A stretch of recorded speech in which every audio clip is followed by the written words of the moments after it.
My wedding day was one of the most beautiful days of my life. I got to be a queen for one day. I was showered by love and recognition. I had the feeling of fulfilling the most important milestone of my life. And here am I, 10 years later, calling for the end of marriage. Is it a kind of revenge against my ex? No. This is not tied to my unique life experience. Marriage is not a private matter. It goes beyond the married couple. It structures the state, the nation, our economy, our culture like no other institution. You cannot understand society without understanding marriage. When we think of marriage, words like safety, love, magic, commitment pop up in our heads. But there's another side to it, a much less glamorous side that our patriarchal society would rather keep untold. We speak about marriage all the time. How to find a husband, how to save your marriage, how to make your marriage last. But rarely do we speak about marriage is a good idea at all. Do we need an institution which standardizes love, relationships, and families? Do partnerships necessarily have to be registered by the state? Is a society without marriage even conceivable?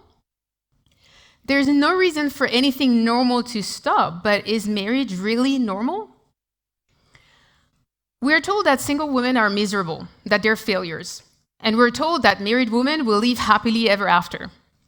And yet studies show that married women with children are overall less happy than single women without children. And that married men with children are overall happier than single men without children. So it's interesting how heterosexual marriage undeniably benefits men and tends to harm women, and yet it is framed as something that women crave and men resist. How come? In order to understand this paradox, we need to have a look at a story that profoundly impacts our lives. Here it goes. A woman waits patiently for a man to come and rescue her from a boring or unbearable existence. On his way to rescue her, he will discover the world, assert himself, overcome life-threatening dangers.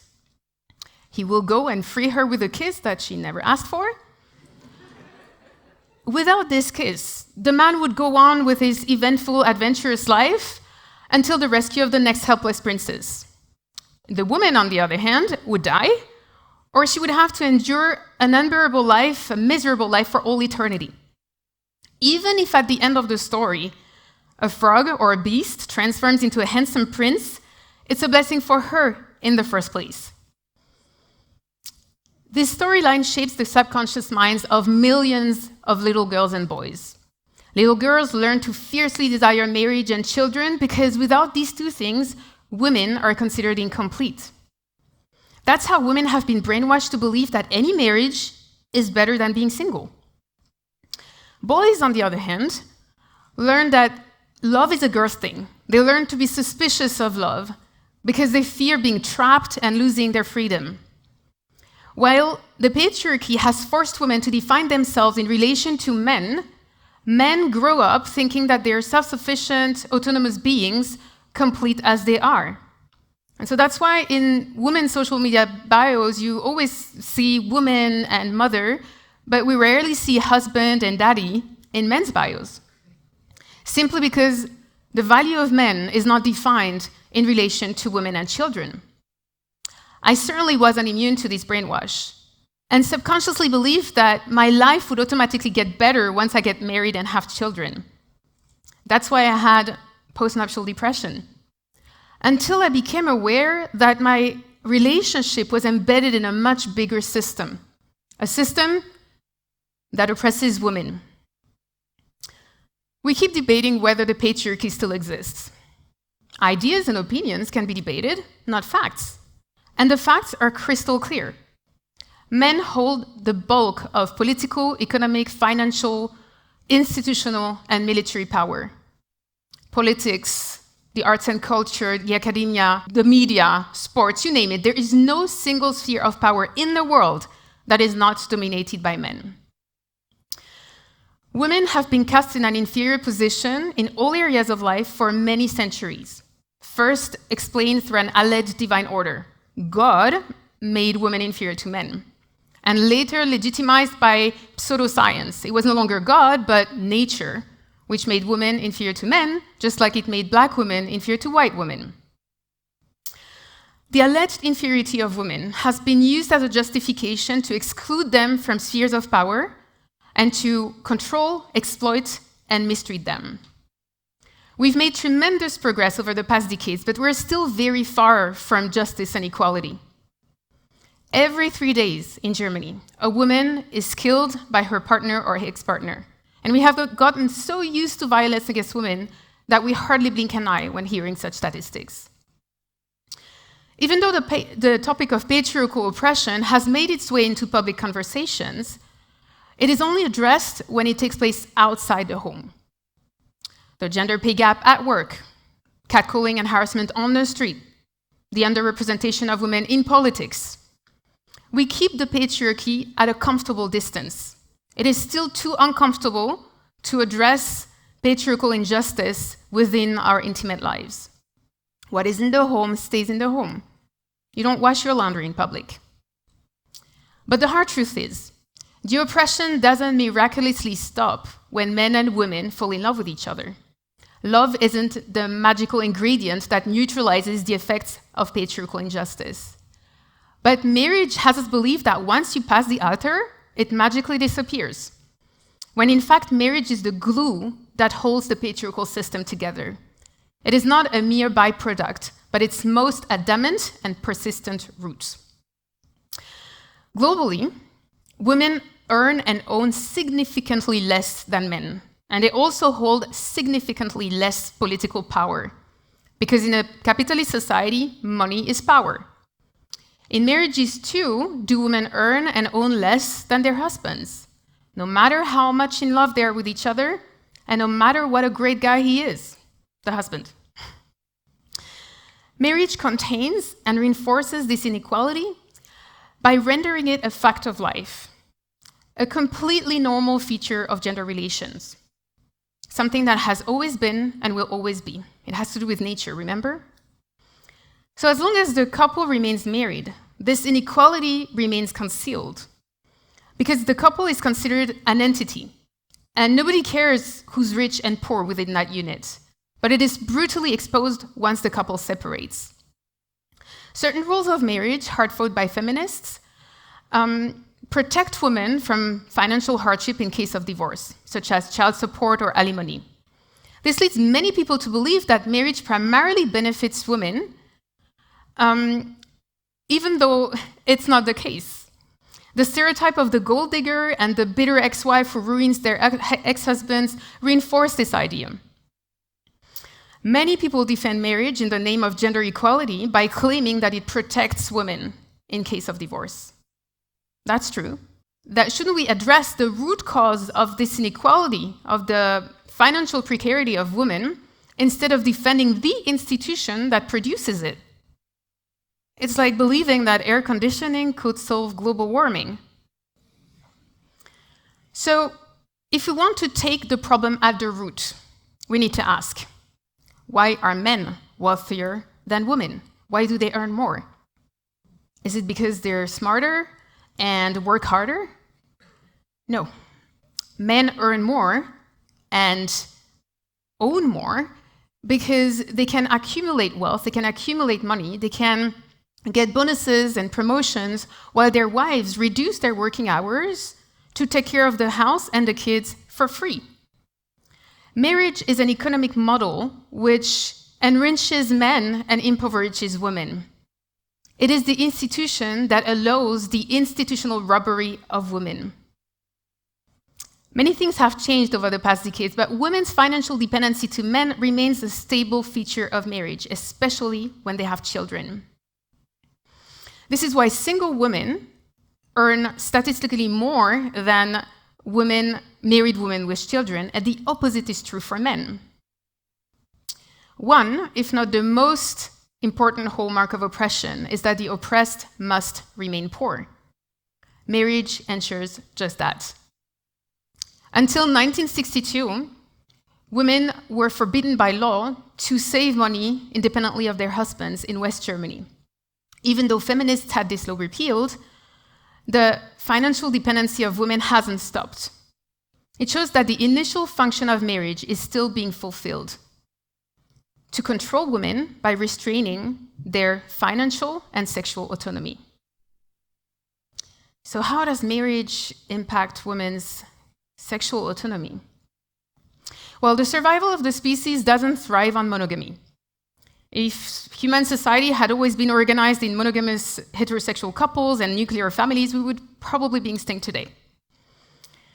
We act as if monogamy was our true nature, but only a tiny percentage of couples are strictly monogamous and never cheat on each other. It's like a giant make-pretend game that we all agree to play.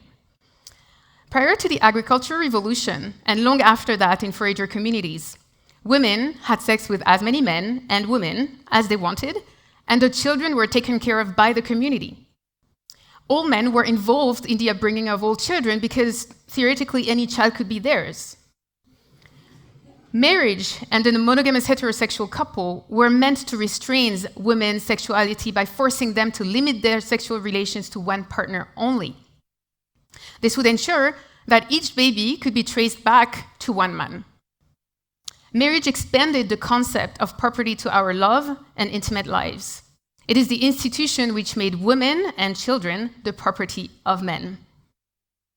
The Napoleonian Civil Code said that women and children are the property of their husbands, just like the apple tree and the apples are the property of the peasants.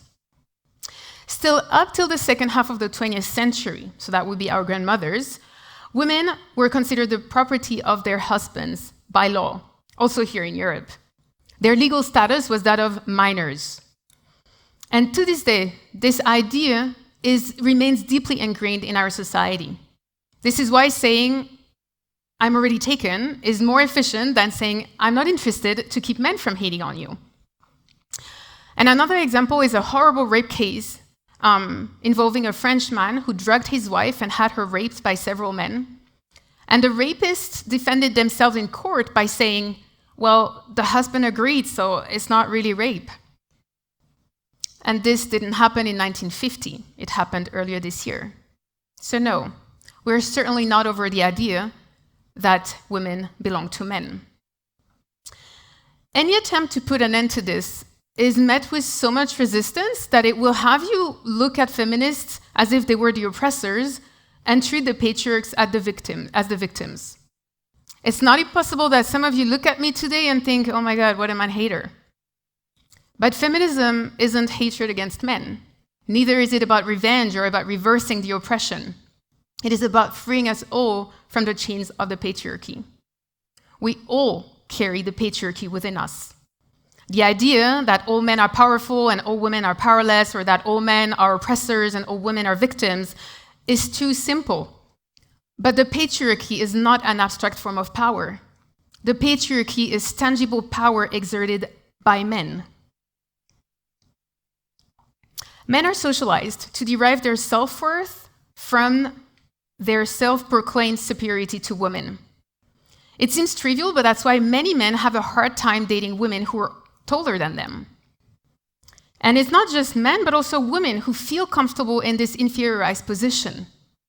They learn from a very early age to make themselves smaller, quieter, and not as smart as they actually are. I certainly did. I let my husband explain things to me that I already knew.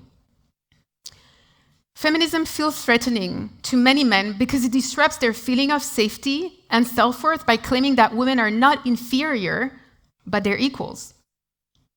Toni Morrison said, "If you can only be tall when someone else is on their knees, you have a serious problem." In a culture that places masculinity and men above everything and everyone else, boys and girls learn very early on to direct their respect, their admiration, their support, and even their love towards other men. It starts early. Action Man, Iron Man, Spider-Man are admired and loved by little boys. When a boy plays with Barbie, he's assumed to be gay.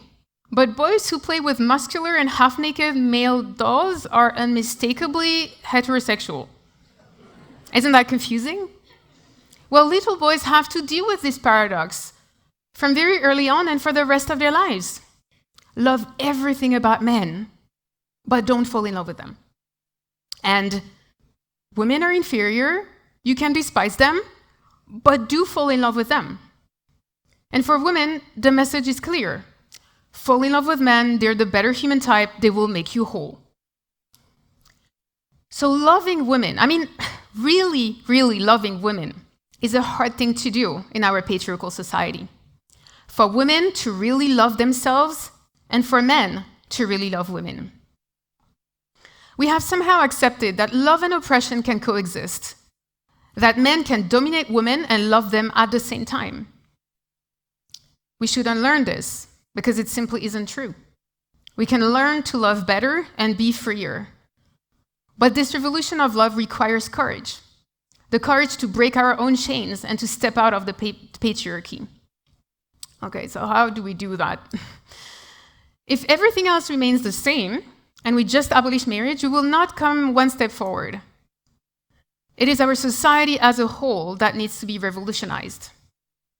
We can all admit that it is not marriage which makes us happy. Love does. We can embrace all the forms of love that have been cast as unimportant, secondary, disposable. Friendship, kinship, and community ties is what's kept us alive so far. We can allow ourselves to give them the space and attention they deserve in our lives. Romantic love isn't the highest form of love. That's a lie meant to keep us from seeing all the love that is all around us. Women can give themselves permission to be exactly who they are. It's not just okay to be you, it's the most beautiful gift. You don't need a husband or children to be complete. You already were from the moment you were born.